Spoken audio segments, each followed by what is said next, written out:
Picture this. You're sitting in a car, throwing it in reverse and stomping on the gas. You're speeding up, going faster and faster backwards. So is your acceleration positive or is it negative? Take a second, really think about it. It feels like it has to be negative because, well, you're going backwards, right? Or wait, maybe positive because you're actually speeding up? If your brain is kind of tying itself in knots right now, don't worry, you are absolutely not alone. This is exactly where our everyday gut feelings about motion violently crash into the actual mathematical rules of physics. This totally counterintuitive scenario is exactly why we're tackling this today. See, we naturally wire our brains to think accelerating just means going forward faster. But the moment we throw coordinate systems and vectors into the mix, man, things get a whole lot more interesting. By the end of this explainer, you're going to know exactly what acceleration is, the actual formula behind it, and how to never, ever get tricked by negative acceleration again. We're breaking this all down into 5 quick parts. 1. The acceleration illusion. 2. Defining average acceleration. 3. Deceleration versus negative acceleration. 4. Step-by-step math. And 5. Instantaneous acceleration and summary. Let's get right into it. Starting things off with part 1, the acceleration illusion. In everyday life, when we say accelerate, we just mean speed up. But in physics, acceleration is way more inclusive than that. It's officially defined as the rate at which velocity changes. Now remember from our earlier talks on kinematics, velocity is a vector. That means it has a magnitude, which is your speed, and a direction. So what's really wild is that a change in velocity can mean an increase in speed, a decrease in speed, or literally just a change in direction. Okay, here's a real-life analogy for you. Obviously, the gas pedal in your car is an accelerator. But did you know your steering wheel is also an accelerator? It's true. If you take a corner at a perfectly constant speed of 30 miles per hour, you are accelerating, simply because your direction is shifting. Any change in speed or direction means, yep, you're accelerating. Now that we've got the basic idea that acceleration is all about vectors, let's jump to section 2, defining average acceleration. All right, here is the foundational formula you're definitely going to want to write down. Average acceleration, which we write as an A with a little bar over it, equals delta V over delta T, or in everyday language, the change in velocity divided by the change in time. To find that change in velocity, the delta V, you just take your final velocity and subtract your initial velocity. Basically, this formula tells us exactly how fast our velocity is shifting over a specific chunk of time. And that brings us to the units. Acceleration is measured in meters per second squared. Now, I know, that sounds a bit clunky, but let's break it down logically. Velocity is measured in meters per second. Time is measured in seconds. So we're taking meters per second and dividing by seconds again. It literally translates to how many meters per second does your velocity change every single second. So if your average acceleration is 2 meters per second squared, it just means that for every second that ticks by, your velocity jumps up by 2 meters per second. Time to tackle the absolute biggest trap in one-dimensional kinematics. Section 3, deceleration versus negative acceleration. Let's pause for a quick retention check. A lot of folks ask, wait a minute, how on earth can acceleration be positive if I'm moving backward and slowing down? This is a huge, huge trap. We naturally assume negative acceleration is just a fancy science word for slowing down. But actually, as soon as we lock things onto a coordinate system, say an x-axis where right is positive and left is negative, the rules totally flip. Let me clear this up for you. Check out this side-by-side comparison.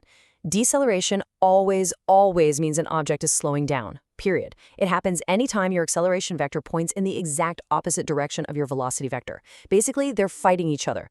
Negative acceleration, on the other hand, just means your acceleration vector is pointing in the negative direction of whatever coordinate system you chose, which is usually to the left or west.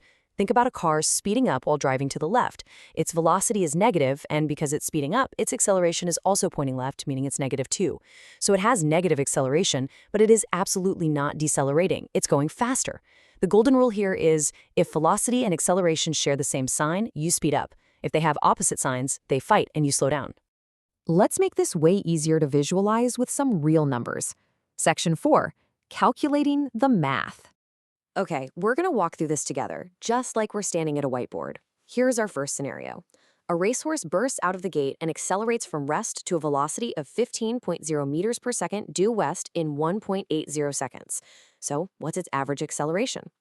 Step 1, we identify our knowns. Let's decide that east is positive and west is negative. So, initial velocity is 0. Final velocity is negative 15.0 meters per second because it's heading west. Time is 1.80 seconds. Step 2, find the change in velocity. That's final minus initial, giving us negative 15.0 meters per second. Step 3, just plug it right into our formula. We divide that delta V by our time of 1.80 seconds. And our calculated answer pops out as negative 8.33 meters per second squared. Now wait, does that negative sign mean the horse is slowing down? Absolutely not. The horse started from a dead stop and is literally flying down the track. That negative sign simply tells us the direction of the acceleration.